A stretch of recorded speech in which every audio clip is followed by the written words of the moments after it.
ఆత్మతత్వం అర్థమేంటి? జీవితంలోని అన్ని కర్మల వెనుక ఉన్న మూలతత్వం ఏమిటి?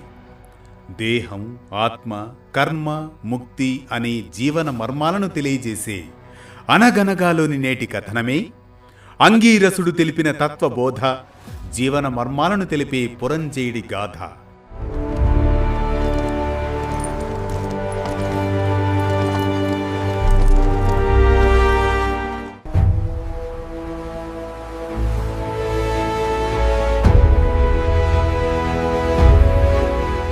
కార్తీక మహాపురాణం 21వ అధ్యాయం ప్రకారం ఉద్భూత పురుషునికి అంగీరసుడిలా ఉపదేశిస్తున్నాడు. నాయనా, ఒకప్పుడు కైలాసంలో పార్వతీదేవికి శివుడు చెప్పిన విషయాలనే నీకిప్పుడు చెప్పబోతున్నాను. శ్రద్ధగా ఆలకించు. కర్మబంధశ్చ ముక్తిశ్చ కార్యం కారణమేవ చ స్థూల సూక్ష్మం తథా ద్వంద్వ సంబంధో దేహముచ్యతే. కర్మబంధశ్చ ముక్తిశ్చ కార్యం కారణమేవ చ స్థూల సూక్ష్మం తథా ద్వంద్వ సంబంధో దేహముచ్యతే. కర్మబంధము, ముక్తి కార్యము, కారణము, స్థూల సూక్ష్మము ఈ ద్వంద్వ సంబంధితమే దేహమనబడుతుంది. జీవుడంటే వేరెవరూ కాదు, నీవే. అప్పుడు నేను ఎవర్ని అని నిన్ను నువ్వు ప్రశ్నించుకుంటే నేనే బ్రహ్మనై ఉన్నాను, అది నిశ్చయము అనే సమాధానం వస్తుంది. అంగీరస, నువ్వు చెప్పిన వాక్యార్థ జ్ఞానము నాకు తట్టడం లేదు. నేనే బ్రహ్మను అనుకోవడానికైనా బ్రహ్మ అనే పదార్థమును గురించి తెలిసి ఉండాలి కదా. ఆ పదార్థ జ్ఞానము కూడా లేనివాడనైన నాకు మరింత విమర్శనాత్మకంగా చెప్పు అని కోరుతాడు. అప్పుడు అంగీరసుడు అంతఃకరణానికి, బుద్ధికి, సాక్షికి సచ్చిత్ ఆనందరూపి అయిన పదార్థమే ఆత్మ అని చెబుతాడు. దేహము కుండవలే ఉన్న పిండశేషము, ఆకాశాది పంచభూతాల వలన పుట్టింది. అందువలన ఈ శరీరము ఆత్మేతరమైందే తప్ప ఆత్మ మాత్రం ఎట్టి పరిస్థితుల్లో కాదు. ఇదే విధంగా ఇంద్రియాలు కాని, అగోచరమైన మనస్సు కాని, అస్థిరమైన ప్రాణము కాని ఇవేమీ కూడా ఆత్మ కానే కాదు అని తెలియజేస్తాడు అంగీరసుడు. ఎప్పుడైతే శృతి వల్లనో గురు కటాక్షం వల్లనో తదాత్మ్య బోధ స్థిరపడుతుందో అప్పుడీ వర్తమాన సంసార లంపటము దానికదే పుటుక్కున తెగిపోతుంది. అయినా కొంతకాలము కర్మ పీడిస్తూనే ఉంటుంది. అది కూడా క్షయం కావడంతో పునరావృత్తి రహితమైన స్థాయిని చేరుతాము.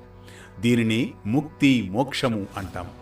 ఎవరైతే ఆత్మానాత్మ సంశయగ్రస్తుడో వారు మాత్రమే కర్మలను చేసి తద్వారా చిత్తశుద్ధిని పొందిన వారై ఆత్మజ్ఞానులవుతారు.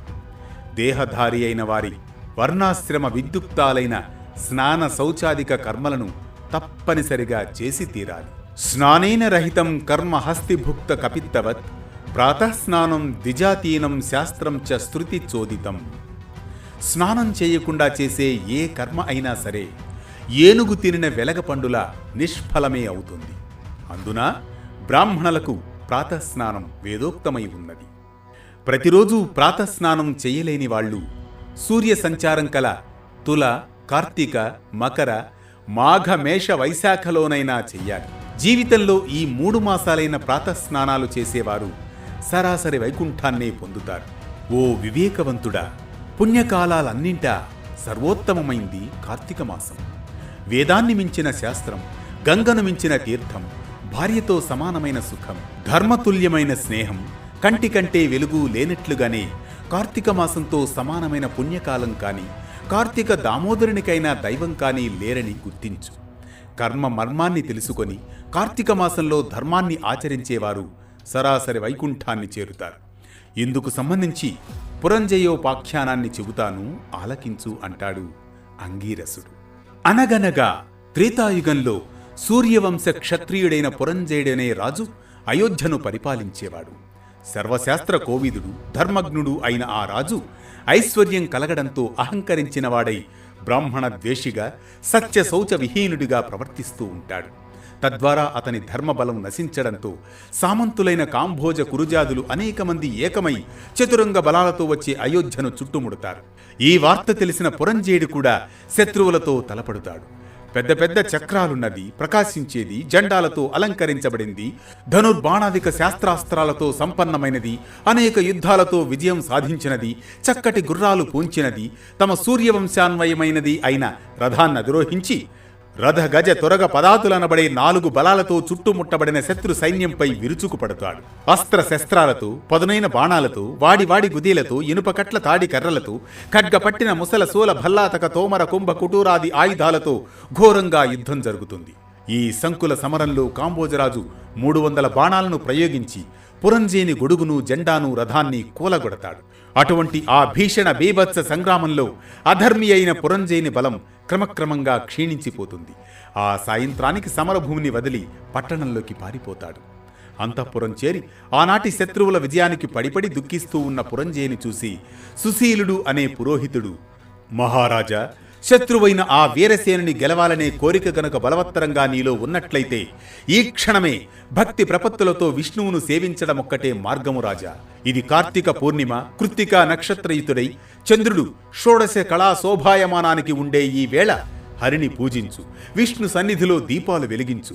ఓ భూపతి, ఈనాటి నీ ఓటమికి కారణం సైన్య బలం లేకపోవడం కానీ, నీకు శరీర బలం లేకపోవడం కానీ కానే కాదు సుమా. మితిమీరిన అధర్మ వర్తనం వలన తద్వారా దైవబలం తగ్గిపోవడమే నీ పరాజయానికి కారణం. కావున పురంజయ, శోకాన్ని వదిలి భక్తితో శ్రీహరిని సేవించు అంటాడు. అలాగే చేస్తాడు పురంజయుడు. బంగారంతో విష్ణు ప్రతిమను చేయించి దానికి కూడా పూజలు చేస్తాడు. ఆ రాత్రంతా అలా విష్ణు సేవలో విలీనుడైన పురంజయుడు మరుసటి రోజున ఉదయమే శేష సైన్య సమేతుడై పునః యుద్ధరంగాన్ని చేరుతాడు. ఆ కాంభోజుల గుర్రాలు, గురజాదుల ఏనుగులు, వివిధ రాజుల రథబలాలు, వైరికూటం యొక్క పదాతి దళాలు దైవ కృపాప్రాప్తుడైన పురంజయుని ముందు చిత్తుగా ఓడిపోతాయి. అంతటితో విష్ణు అనుగ్రహం వలన విజయాన్ని పొందినవాడై పురంజయుడు అయోధ్య ప్రవేశం చేస్తాడు. భగవత్ కృప వలన భండవ భూమిలో విజయలక్ష్మిని వరించిన పురంజయుడు అమరావతిలో ఇంద్రుని వలె తన అయోధ్యలో అత్యంత వైభవంతో ప్రకాశిస్తాడు. విష్ణువును ఏ విధాలుగా పూజించడం వలన తన జన్మ తరిస్తుందా అనే తపనతో ఉండి అంత్యంలో వైకుంఠం చేరుకుంటాడు. విష్ణువు అనుకూలుడైతే శత్రువు మిత్రుడవుతాడు, విష్ణువు ప్రతికూలుడైతే మిత్రుడే శత్రువవుతాడు. దేనికైనా దైవబలమే ప్రధానమని వివరిస్తాడు అంగీరసుడు. ఇది అంగీరసుడు తెలిపిన తత్వబోధ, జీవన మర్మాలను తెలిపే పురంజేయుడి గాథ. ఈ కథనం మనకిచ్చే సామాజిక సందేశం ఒక్కటే: కర్మలు మనల్ని బంధించవని, అవి మనలోని అజ్ఞానాన్ని దహిస్తాయని. పురంజేయుడిలా మనం కూడా అధర్మపు మాయలో పడినా భక్తి ద్వారానే విముక్తిని పొందగలమని. అంతేకాదు, జ్ఞానం, కర్మ, భక్తి ఇవన్నీ సమన్వయమైతేనే జీవితం పరిపూర్ణమవుతుందని. ప్రతినిత్యం ఓ పురాణ కథనం, సూటిగా, స్ఫూర్తిమంతంగా, సామాజిక సందేశంగా.